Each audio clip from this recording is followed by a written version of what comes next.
All right, welcome into another edition of Catching Up with Tommy Mac Podcast here on 1010XL's podcast platform, 1010XL.com, 1010XL app, live on Facebook, also recorded via 1010 in the 1010XL studios, the podcast studios, and brought to you by my good friends at Team Tommy Mac. We record it, we share it all over the place.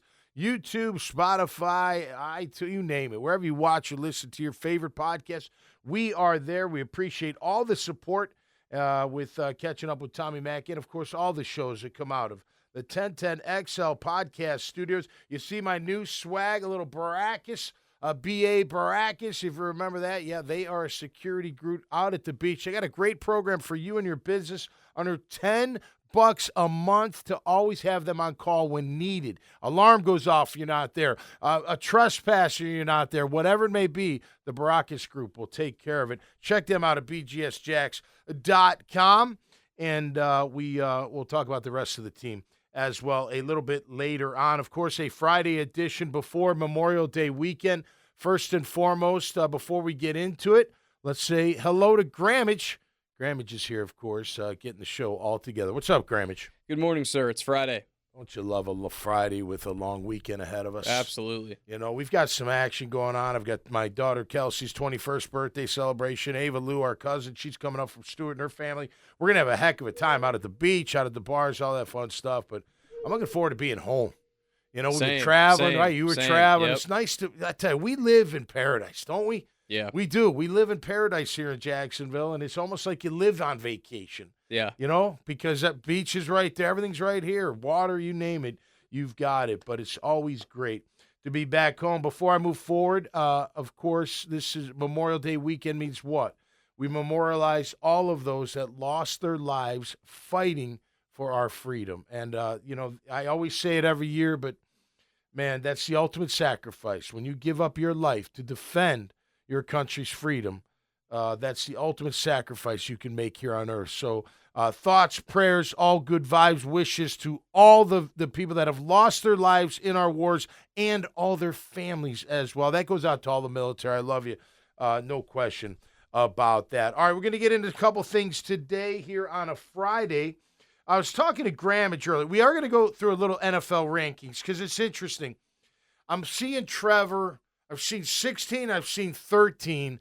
Dempsey and I with Dylan just did a thing like, who would you, if you didn't know the scheme and you didn't know who your supporting cast was, who's your quarterback? And we went like Mahomes, Trevor, Mahomes, Josh Allen, you know, and went down a list. And it was only like 9 ahead of them. And I legit, like, went through it. You may not agree with all of them, but and I don't remember exactly how they went down, but it's interesting how these different quarterback rankings are that are going on right now. We'll talk about that. I also asked Grammage, how about stats versus the eye test, right? A lot of people use stats today to defend their argument online, on shows, what have you. But stats don't always tell the story, good and bad, right? You can look at stats and be like, wow, that's this. And then you're like, well, yeah, I don't know. Maybe not, right? So, because based on what? The eye test. Okay, I won't start with Trevor, but we'll get to him. Josh Hines-Allen, very good player. We love Josh Hines-Allen. But everything we hear about is what? Pressures. Okay, 2 years ago, he had a phenomenal year, right? Phenomenal. Major disruptor. What did the eye test tell you that he did last year? What kind of year did Josh Hines-Allen have? I would say he had a pretty good year. He didn't have an outstanding year. He didn't have a bad year. He had a pretty good year. I was going to say a little above average. Yeah, he had pretty good. I mean, but look, the games he really performed in, he performed in well. And then there were games where, you know, he wasn't that impactful. But what do you keep hearing? We talked about it on Tuesday. Pressure, pressure, pressure. Well, great. Your stats maybe back that up. And you say, well, look how many pressures he's had. And obviously, you know how I feel about pressures or we feel about pressures. They're not that important. Hits and sacks are. And that's what he gets paid for. So the stats would be like, wow, he's harassing the QB. He's pressuring him all game long. But that wasn't the case. You could see it with your own two eyes. There's a big thing. It keeps coming out, it seems like past couple years, comparing Trevor Lawrence's stats to Daniel Jones's staff, now with the Indianapolis Colts. They're almost the same. right? You look at him, 1-loss record, touchdown interception ratio, all that stuff. It's almost pretty close to being identical. But what does your eye test tell you, Grammage? That Trevor, you would take Trevor over Daniel Jones all day long, wouldn't you? Wait, all day. Without even thinking about it. Twice on Sundays, you'd never think about it. Nobody being honest with themselves, never think about it. Daniel Jones wouldn't take Daniel Jones ahead of Trevor Lawrence. Correct. Right. But the stats say Daniel's just as Right. good as Trevor Lawrence, right? So it can't always be stat. And you could go over and over. I'm always going to go eye test because to me you can see it. Now, you want to look at stats because it is important, right? Certain things. What do we do every game? We go over stats, the important ones, right? You made a comment about completion percentage. Share with the audience what you were talking about. So I was saying that completion percentage, in my opinion, is arguably the most outdated stat, at least in terms of like the normal counting stats that we talk about. Because there's all the, we were just talking about like the next gen stuff. The EPA, all that and crap. PFF things and all that. That's almost a different category that we're talking about here. Yep. But when it's just it's the most classic example, in my opinion, of a stat not telling the full story, because completion percentage from 25 years ago to now, when almost every offense now implements some type of West Coast system where there's a lot of checkdowns, a lot of short balls, a lot of dink and dunk. Yep. The completion percentage should be higher. The completion percentage, you really should be, in, like we talked about pre-show, you should be in the 70s. Yep. And you were talking about, and I agree with you, completion percentage relative to yards per attempt, correct, that matters. Right. What is I actually do like seeing the stats of like, okay, what is the completion percentage 20 yards and beyond? What is the completion percentage 25 yards and beyond? What's the completion percentage on third downs? Right. Stuff like that I think matters a little bit more. Agreed. But when we're just talking in totality of a game, like think about it this way, Tommy. Blake Bortles, when he was the Jaguar quarterback, he made a killing in 2015. He was one of the best fantasy quarterbacks in football because the Jaguars were always losing by 14 points or 20 points at the end of a game. Yep. And they would score a bunch of garbage time points, and he would get a bunch of garbage time completions. 35 touchdowns that year, right? Yes. Yep. And a lot of those were inconsequential touchdowns. And a lot of that completion was, okay, you know, Jaguars are down 14 points. The only way their team's going to lose is if they give up an 80-yard bomb. Right. So he can just dink and dunk to T.J. Yeldon and Allen Robinson and Hearns all the way down the field. He's going to finish his game 80+% completion percentage. Right. It's going to look like he balled out. Right. When in reality, in the first 3 quarters of the game, when nothing mattered, he was struggling and couldn't do anything. Yeah. So it's just, we talked about off air, and I think it's really important in today's world, especially when you have so many stats to play with at your disposal, the normal counting stats, the next gen stuff, the PFF stuff, you can use statistics and manipulate them in any way you want to tell any story you want. So you have to use the eye test, because otherwise, we talked about this off air too. There was a time where, kind of like the Trevor Lawrence, Daniel Jones thing, Ryan Tannehill and Patrick Mahomes' stats looked the exact same. They look the same, right. And there's no way you'd take Ryan anywhere near Patrick. Nobody with a brain and eyes believes that Ryan Tannehill is better than Patrick Mahomes. Again, Ryan Tannehill doesn't think he's better than Patrick Mahomes. No, of course. But there's just a certain way you can look at stats where it's like, oh, this is kind of the same. Right. And it's like, you know, it might be because Patrick Mahomes' touchdowns might be a little bit lower than guys competing for MVP. Well, if the Chiefs are winning by 10 to 17 points every game and they're running the clock out, that's 1 or 2 touchdowns off the board per game. Well, think of even Mahomes' his stats last year weren't that great, but they still won the title. Right? And they were winning the whole year. Yep. It was a miracle. No, they didn't win the title. I'm sorry. They didn't 3. But they went to the Super Bowl. Yeah, they went to the Super Bowl, right. They did something last year that this franchise has never done. No. And he like we were talking about either Tuesday or the week before, like he might have 3 quarters of a bad game, then he shows up in the fourth quarter and wins the game for you. No question about that. Look, I think completion percentage, it does matter how far you're throwing the ball down the field. But you go back to the old school, they didn't dink and dunk before. I mean, Terry Bradshaw's career percentage is 58%. But look at all the touchdowns and look at all the Super Bowls and that's all that matters. Troy Aikman's is below 60. Troy's it was a lot of deep throws back then. You know, it was play action deep throws, and you know sometimes you made it, sometimes you didn't. But when you did, they're always big plays, touchdowns or big gains down the field. I think today, if you're not above 65, 67, you need to work on your accuracy based on how your game, what kind of offense you run. But 60's terrible today. It used to be good. Just think about it. Years ago, 60 was pretty good. And then years ago, 65 was pretty good. But now it's 70. You're seeing guys at 71%. Baker Mayfield had 71% completion percentage last year. 71. And a lot of that has to do with the offense and him playing well. Putting the ball in the right spot at the right time when the play's called. I'm not saying it's just dink and dunk. You're just going to, go down the field. You got to be accurate with those dink and dunks. You got to put it in the right spot to give your guy a chance to make a play after the catch. But, at the end of the day, if that's your offense, you should be at 67, 68 pretty much every game. Unless you're getting harassed, you're getting hit and all that kind of, we've got to factor all that in. But it is interesting. I mean, you look at, I'll even go back to Cam Robinson. He would get these grades, and you'd be like, what?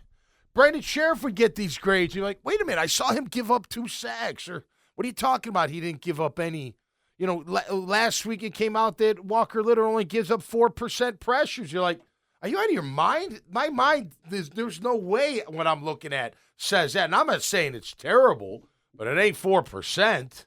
But it's not like Myles Garrett's looking at Walker Little and saying, man, I'm not going to get home today. Oh, he's got 3 sacks. He probably does. He's got 3 sacks coming off the bus. Yeah, he might have 3 on the other side, too, against Anton. You know what I mean? For crying out loud. But you look at those kind of things, and I know a lot of people out there, you throw these stats out there. I tell you, it's funny. We're talking about Trevor on Jaguars today. It's this dynamic of people either think he's not good at all or that he can't do anything wrong. It's the sensationalist. And neither one is right. I mean, he's listen, for anybody to sit there and say that Trevor Lawrence is no good, you're wrong. You're dead ass wrong. The kid's got plenty of tools to be good. You can win with Trevor Lawrence. There's no doubt in my mind. Can it be an upper tier QB? That remains to be seen. Now, you people that already think he's there, I think you're wrong. And you can manipulate those stats. I see him. I think is it Daniel Griffiths? He does a job with that. He'll be like, oh, but 20 yards down the field, he's unbelievable. Well, okay, great. How about a simple out pattern that he throws too far outside and the guy can't even catch it, or he's got to dive and leave his feet on a simple 5-yard stick? How many times did Strange have to do that, or others? Now there are times where he puts it on the money. There's no doubt. How many deep outs does he overthrow? You know what I mean? When he's got time in the pocket. So those things. I tell you what, if Liam, who had a great opportunity to meet on Monday, he's a great guy. Really I'm looking forward to speaking to him more. If he could get Trevor right, especially in that pre-snap stuff, he could have a big year. And by the way, whatever the rankings are of your QB right now, they change every year. Yeah. Stroud was top 5 last year. Now he's 15th. You know what I mean? Based on last year. Going into the year, he's the darling. He's the next, great sliced piece of bread. But he didn't show that last year. He's still a good quarterback. We were asked who would you take, in that scenario, I said. So the scenario was, which quarterback would you take, not knowing the scheme and not knowing your supporting cast, just the QB itself. And we went through the list, Trevor compared to the rest. And we came up with about 9 that we would definitely take over Trevor. Now, you may not agree. Let me give you an example. I would take Brock Purdy over Trevor. I personally would. I think his head, his cerebralness of seeing the field, of knowing the game, of understanding everything, I think he's got a good enough arm. He's big enough. He can move. He doesn't move like Trevor, but he can move fine enough. Not that he's going to get you any yards per attempt, but escape a little bit, move over, slide over. I think they're going to have a big year. But I would take Brock Purdy today over Trevor Lawrence. I would. And I know Trevor's got all the talent in the world, but I still think there's something not there with him. And I think it's all mental. I think it's all awareness and that kind of thing. I also think it's really studying and knowing what's going on every single play. Okay? I know everyone's, I don't know. And I don't know if he really meant it, but when he said football is just not number one to him, that it's got to be number one.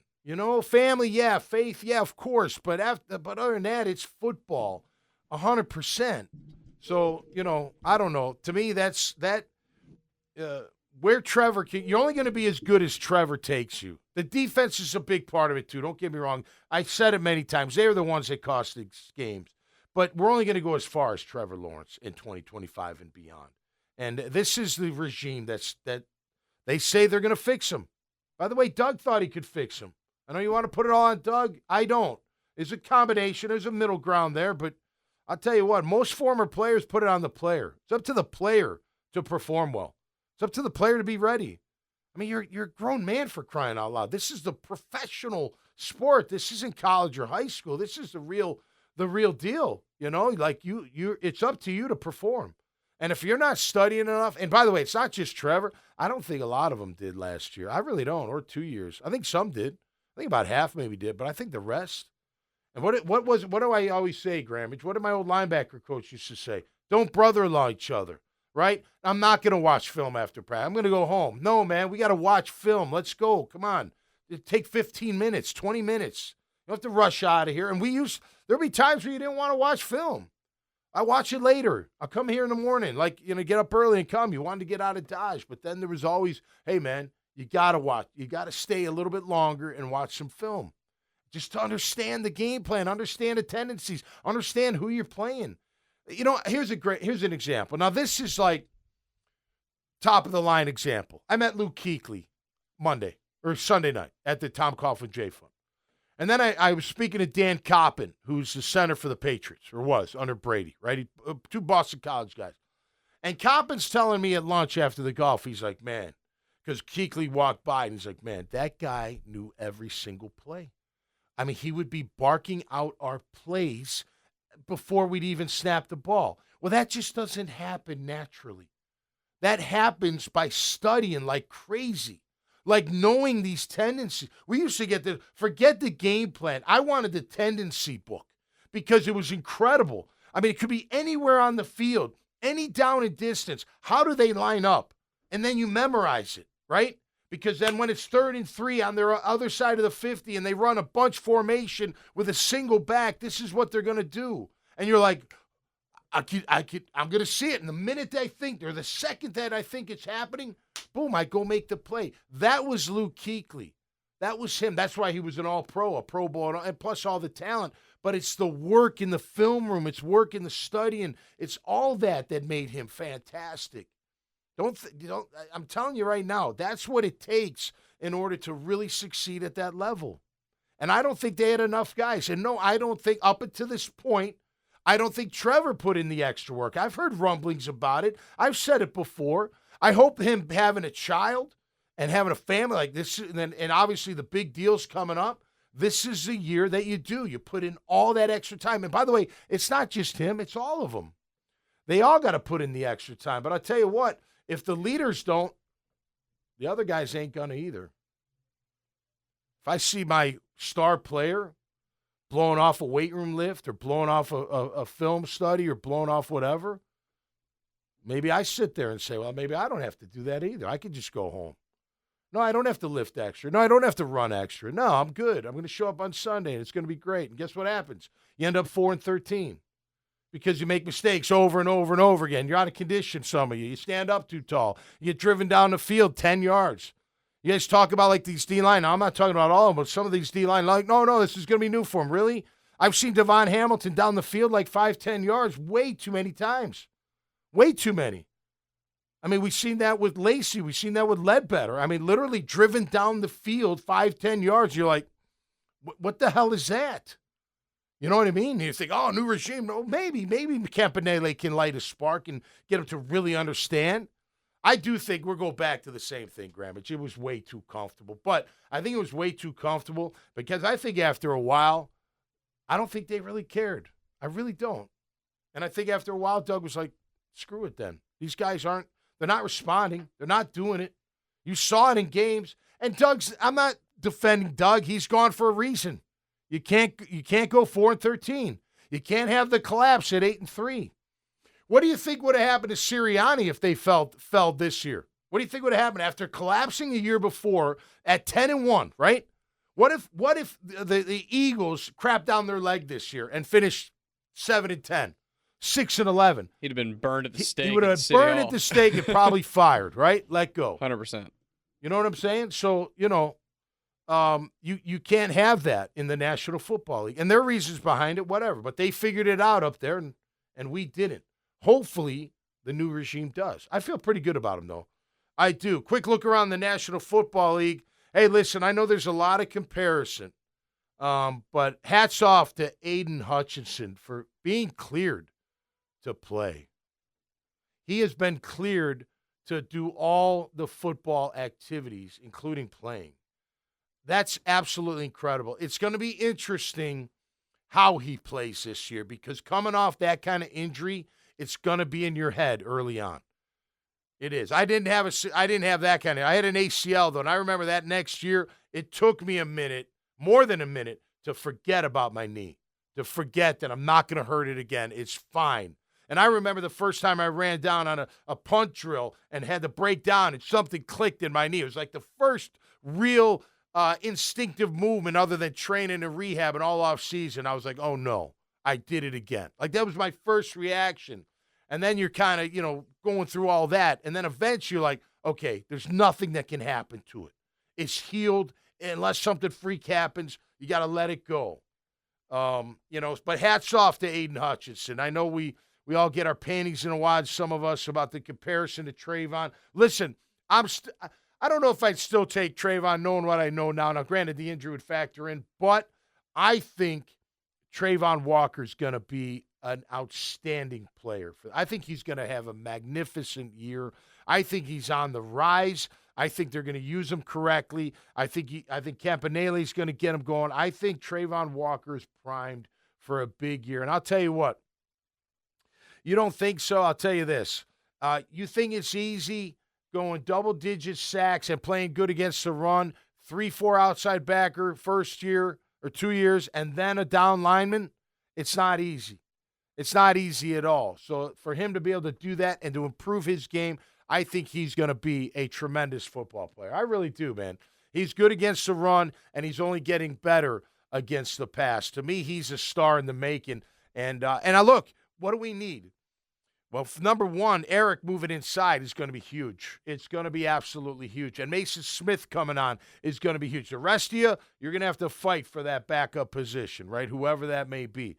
But I hope with Eric inside, Mason Smith, and then my two bookends, we're going to have a formidable defensive line. And I do think Josh Allen, the effort's there.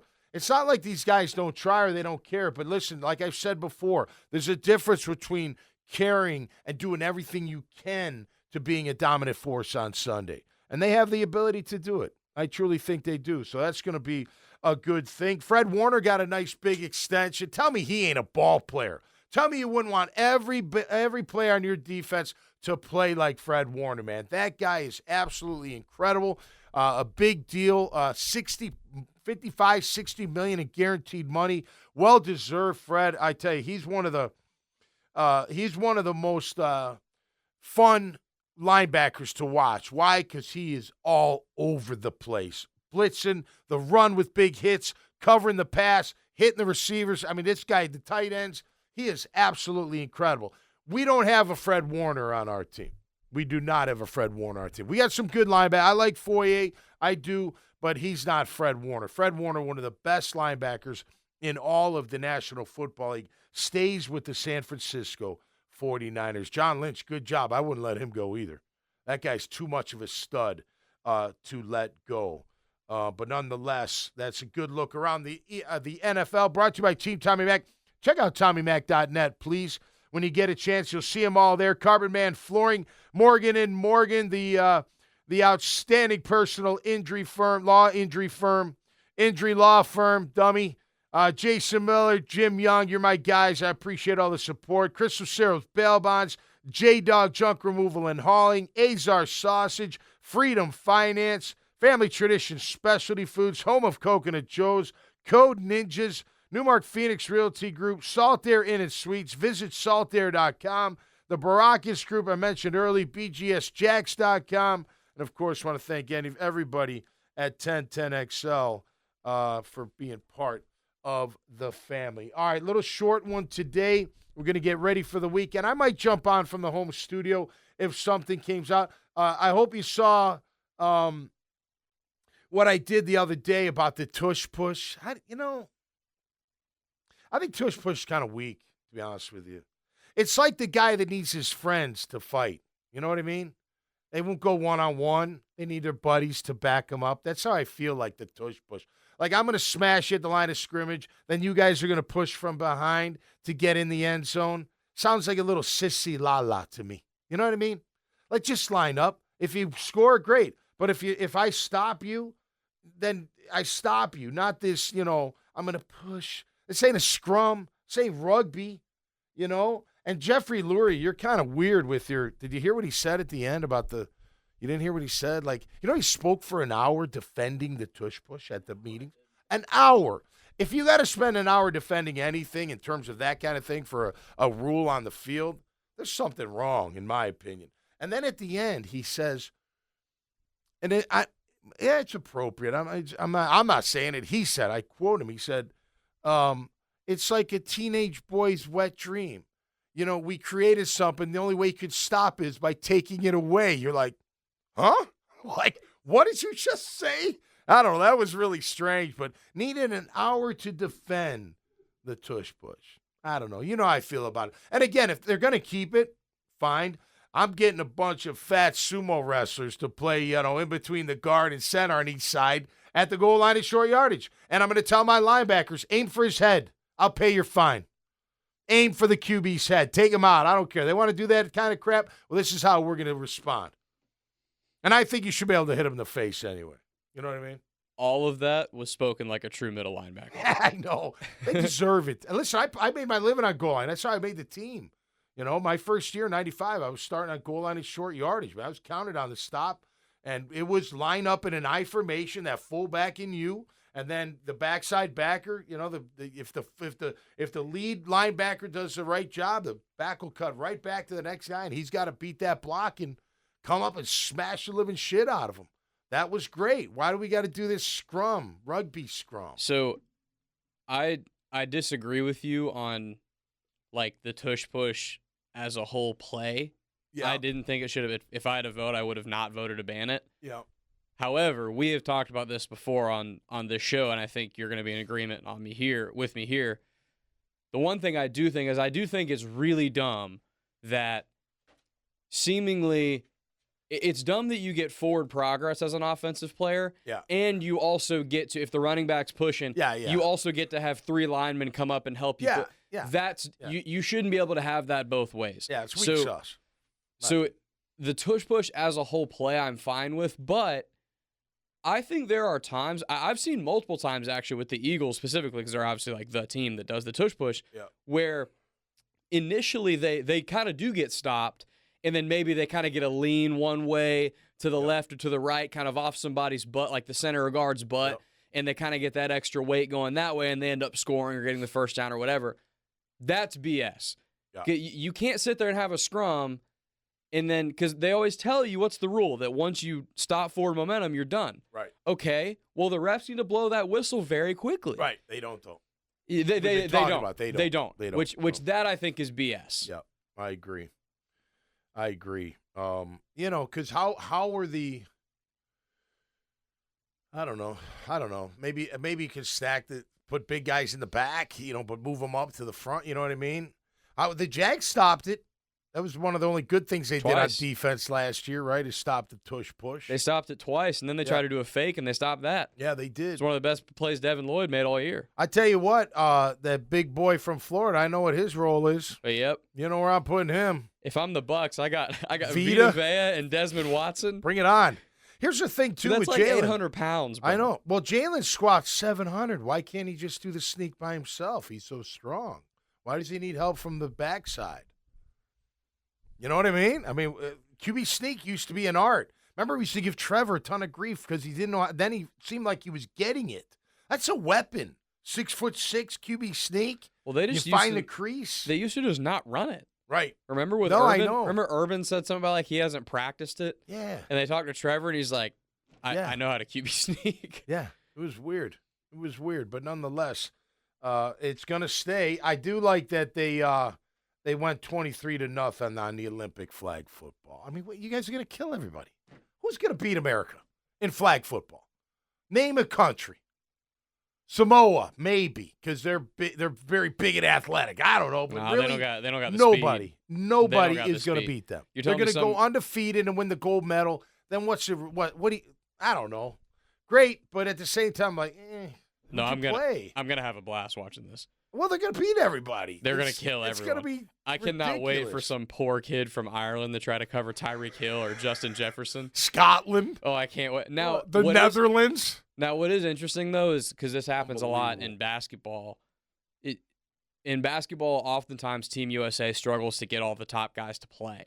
Right. So I'm curious when push actually comes to shove and guys have to actually sign up and commit to playing, and because the teams are not going to want that. The teams are not going to, like coaches and GMs. Yeah.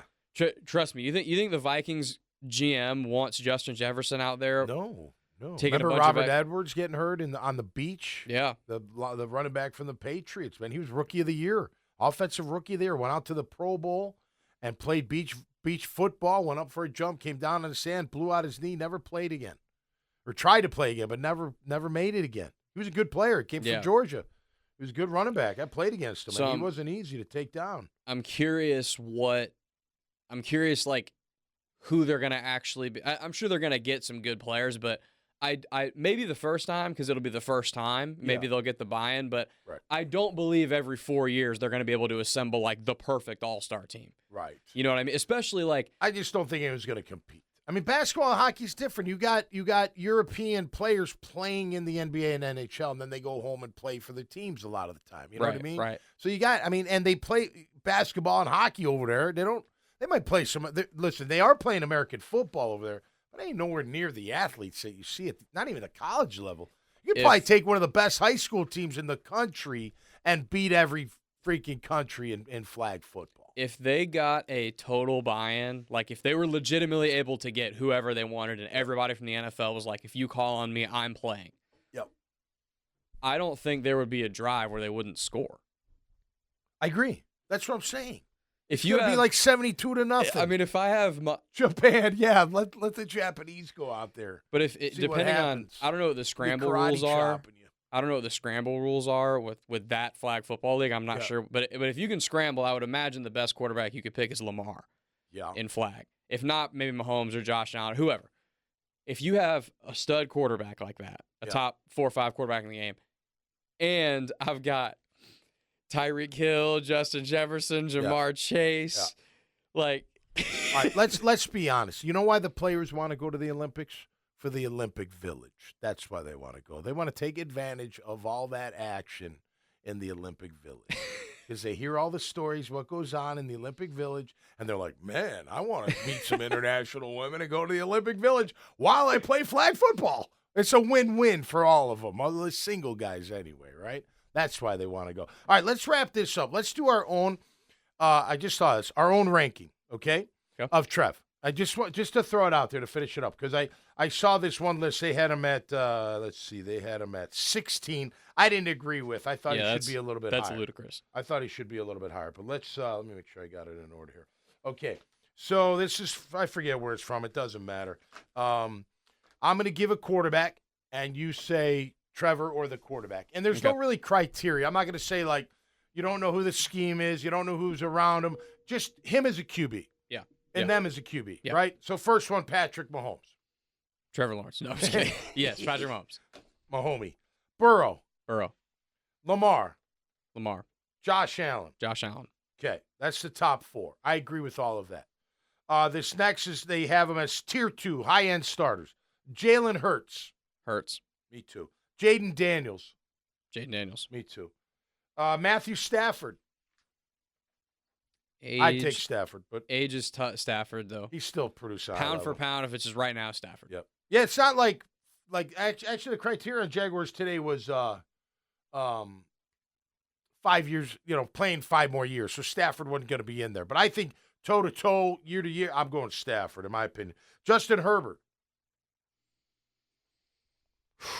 I'm taking Herbert. That one's hard. Is it? I don't think it's that hard. I might take Trevor. I'm taking Trevor. Take Trevor there. Okay. I'm taking Trevor. How about Jared Goff? I'm taking Goff. I think Goff is. I'm taking all those. I think Goff's a stud. I got him at 10 right now. You have him at 9. Okay. Yeah. Geno Smith they had at 10. I mean, Trevor's better. Trevor, yes. Come on. Yes. Now, the stats, you'd be like, well, Geno had a couple good years, but the eye test says what? Geno's fine, but Trevor's better. Trevor should be a lot better, in my opinion. Okay, here's a good one. Brock Purdy. Trevor. I'm taking Purdy. I disagreed with you on that one. You said I like think Trevor he's better. way more accurate than Trevor. I don't think that Trevor's that accurate. I think he needs to work on his accuracy. I think Purdy's pretty good. Now, last year he was at 65, other years 70 and 67. It's only been 3 years, so I personally would take Purdy. I think if you were to have had Trevor in that offense with Shanahan and those guys, not if he's inaccurate. I'm just saying, if he's inaccurate, you can't run that offense. You have to be accurate. Listen, Trevor more tools for sure, but Brock's got plenty of arm. He's very accurate for the most part, and he's big enough. Yeah. All right, Jordan Love. Trevor. Me too. I got Trevor there too. So I got him at 11 right now, and you have him at 9. Yeah. Okay, cool. Baker. Trevor. I'm taking Baker. Really? Right now, you would take Trevor over Baker. I would. I would not. C.J. Stroud. CJ. Would you? Yeah. I'd go Trevor. Isn't that funny? Because Stroud came down last year. We're going to find out in his third year where he's at. And we know the story of Trevor. You know how I feel about Trevor. But this will be a big year for both those guys. They got a lot to prove. Yeah. They do. I they agree. really do. That one is razor thin. I agree. Yeah. Kyler Murray, no doubt Trevor for me. Trevor. Dak Prescott. Trevor. I might take I would take a healthy Dak Prescott. 2 years ago, he was phenomenal. The only thing I don't like about Dak is he's not clutch. He's just not clutch enough. But you can't say Trevor is either. He's not clutch, and I think Dak has been given far more to work with than people act like, or at least Cowboy people act like. His stats, though, and I know we just went through it all. So what does the eye test tell you about Dak? He's good, but he's not clutch. The eye test tells me that he's Kirk Cousins. More like Tony Romo for me. Throw for a bunch of yards, for a bunch of touchdowns, but then screw it up in the playoffs.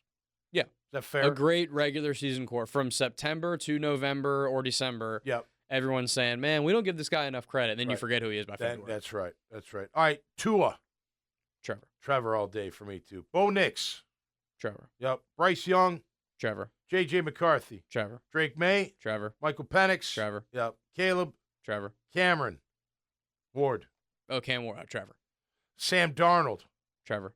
Russell Wilson, Justin Fields, Joe Flacco, Anthony Richards, Mason Rudolph, and Tyler Shuck from whatever his name is from New Orleans. I'm taking 16 over all them boys. Yeah, me too. Me too. So about the same, 13-ish. I think that's fair. Here's the great thing about it. He could jump up big time with a big year. Easy. Well, you look at Stroud last year, he was 5th going in, and then he's, 16th? Right? What a year difference makes. This time a year ago, the conversation about Stroud was what the conversation is right now with Jaden Daniels. Right. It's the same thing. And look, yep. I believe next year, because this is just how the NFL works, next year I think Jaden Daniels will have probably a bit of a regression to the mean, and CJ Stroud will probably kind of course correct, and he probably won't quite be as good as rookie year, but he won't be quite as bad as last year. Yep. He'll find that in the middle. And that's what's made Trevor in his career so far so hard to evaluate. Okay. Because, man, it's just been up and down a lot. Okay, but all right, so let's talk about that. So year 1, forget it, right? But year 2 is year 1 with Doug. So it's kind of like a rookie year going against him. You don't know what to expect. Yeah. And he had a great year. Then the next year started off good, although he was playing okay. He wasn't lighting it up. He lighted up a few games. There were a few games he was just all right. He was a B+. Yeah, he was B+. But then it went down south. Injuries part of it, all that stuff that happened. And then last year we know what happened as well. You know what I mean? So if you look at that, you could say, well, did they figure him and Doug out in year 2? Kind of like they figured out Stroud in year 2? Yeah. You know what I'm saying? Like, I think there could be something to that because we always say this, you got to break through the game plan. Like Jaden Daniels, year 2, I think he's great. But guess what? I thought Stroud was pretty darn good too. Year 2 is a big thing because what do they do all offseason? They study your ass. Especially those teams in your division. Absolutely, and they're figuring out how can I make, where's the weakness? When did we have success? Let's study that and then attack that. And it could be anything. Don't let him roll out to his left. Don't let him roll out to his right. Hey, when there's pressure up the middle, he kind of panics a little, or whatever it is. If the timing's off just a little bit, yeah, Jaden can scramble. Maybe there's something there. We're going to figure out. Do we spy him? Do we just put a spy on him, or do we bookend him? Don't let him outside the book. It all depends. And then we know what rattles QBs. Pressure. Yeah. Pressure. Getting hit. That's what rattles them. So, yeah, Jaden Daniels is ahead of Trevor right now, but what if he struggles? Yeah. What if he does? What if Stroud has a monster year and Trevor has an okay year? What if Trev has a monster year and Stroud, you know what I mean? Like, those things factor in year to year. So that just kind of made me think what you were just saying about kind of year to year and how these things can change. I was listening a few weeks back before the draft to a podcast that had Todd McShay on, and he was talking about what makes – the question to Todd was, there's a lot of guys that are hyper-productive in college but don't make good NFL prospects, and then other guys do. And why is that? And he was talking about defensive ends, and I'll bring it to quarterbacks in a second, but he was like, a lot of defensive ends in college are really successful because they're super fast. Yeah. And other ones are really successful because they're super powerful. Mm-hmm. A great NFL prospect has to have both. Yep. Because as an offensive lineman needs to be concerned that he could get beat either way. And without a doubt, I think quarterbacks, there's more than just those two factors, because in quarterback, it's just such a complicated position. There's so many things. But it's the same idea in terms of, I think, at the NFL level, you cannot have just one or two things that you're really good at and expect that to consistently beat opponents, because opponents will snuff that out. Right. They will be ready for it. They will beat you. To your point about rising above the game plan, if I'm Trevor, I know I'm really good at these 2 to 3 things I've been doing. I've been beating the defense this way doing that. Now I'm punched in the face because they figured it out. They're sitting on it. I just threw a bad pick or whatever. Can I go to this next thing that maybe in college I didn't do all the time and I wasn't super comfortable with, but I can still do it? Yep. Right? Yep. That's when you get a star quarterback, in my opinion. Yep. All right. Well, that's a good point. So think of what are Trevor's best throws? What's his best throw? Number one. What do you think? Down the middle. Yeah. He's great down the middle. Between the numbers. numbers-ish. Between the numbers, yeah. Yeah. And I'm not just talking deep. The digs, his dig route is money. And it's coming like a rocket. His quick slant normally is a good throw. It's the outside ones that he is only 50-50 on.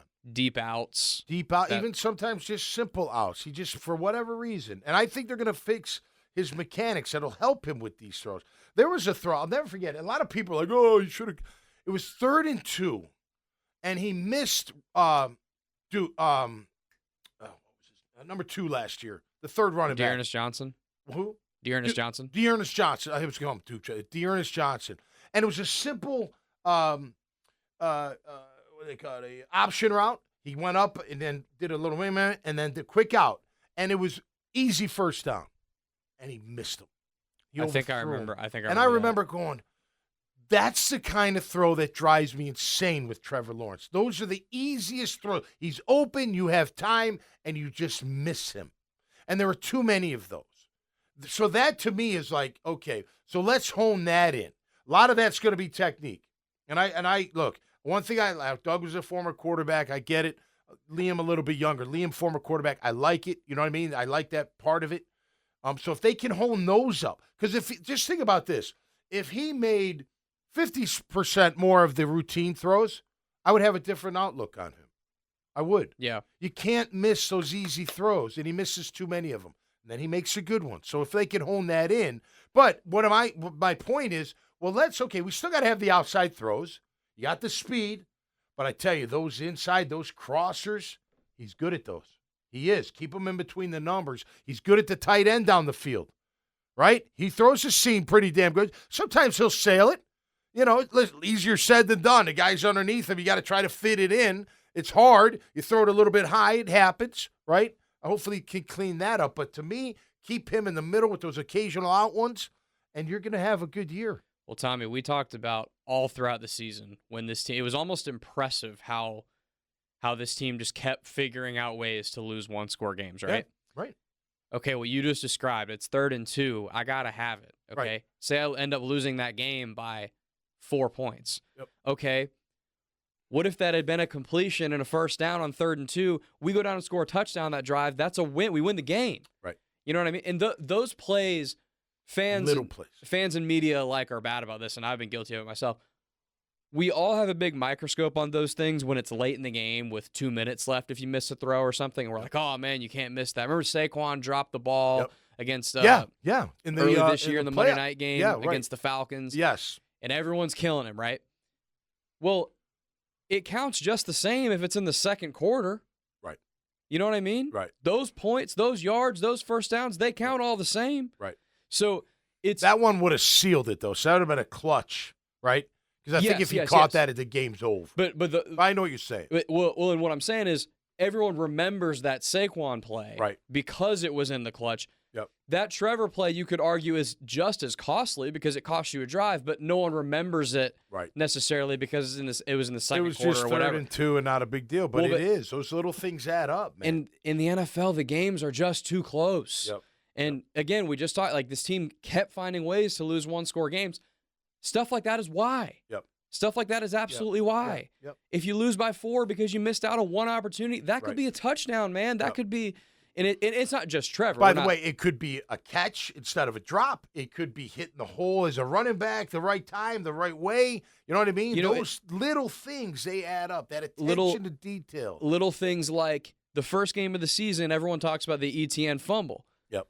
Okay, what about when it was 3rd down, and it was like 3rd and long, it was 3rd and 9 or 10, or from what I can remember, the second half. Yep. Got to have it 3rd down. Trevor hits Christian Kirk right between the numbers and he drops the ball. Yeah. Right between. He runs a great route. He gets open. Great concept. Trevor, 3 steps, delivers him, strike, drops the ball. Yep. Those are why. Momentum. That's the difference between winning and losing games in the NFL. Like, momentum matters. Again, we always talk about the ones that are late and clutch, and that matters, and there's a heightened level of awareness. Right. Totally get that. Right. Doesn't change the fact that drive-killing plays in the first quarter cost you 2. No doubt. Absolutely. Absolutely. And that attention to it goes back to everything we talk about. Well, look, 3rd down is a real stat, the conversion. So is 4th down now, too, because it's so utilized. But 3rd down if you suck at 3rd down on offense, you're 3 and out. You're 3 and out. So you're not going anywhere. So those first downs, even those 3rd and 2s, you stack them up. You stack them up. You stack them up. And then next thing you know, man, you're doing great on 3rd down. And you got what? More opportunity to do what? Run more plays. When I go 3 and out, I'm done. And that was a 3 and out from what I remember. They needed that drive. They needed that drive to get going a little bit, and it didn't happen. It wasn't just, look, it never comes down to one play, but there's too many of those plays. Yeah. They add up. Those little things add up, man. You got to click on those. The Chiefs will have those occasionally, but it's like 1 to 2 a game. Right. Versus this team was doing it 10 to 12 times a game. Yeah, no, not good. Not good. And again, different people. This is not just, we're not just talking Trevor. We're talking Trevor, Travis. We're talking Travis. Fuck. We're talking Travis miss a block. Missing a block. How many times have a great play run down there and delay a game? Illegal formation, illegal motion. You're holding. Like, do you guys not know what you're doing? Like, how do you not know what you're doing? You know, it makes, and that ain't coaching. That's players not knowing what they're doing. It makes no sense to me. That happened over and over again last year. So I think they're going to clean it up. They're going to clean it up. They're going to, listen, when they say you better love football, I truly believe they mean it. And you better show that you're willing to do whatever it takes. Listen, I know it's an entertainment job, but that's your job.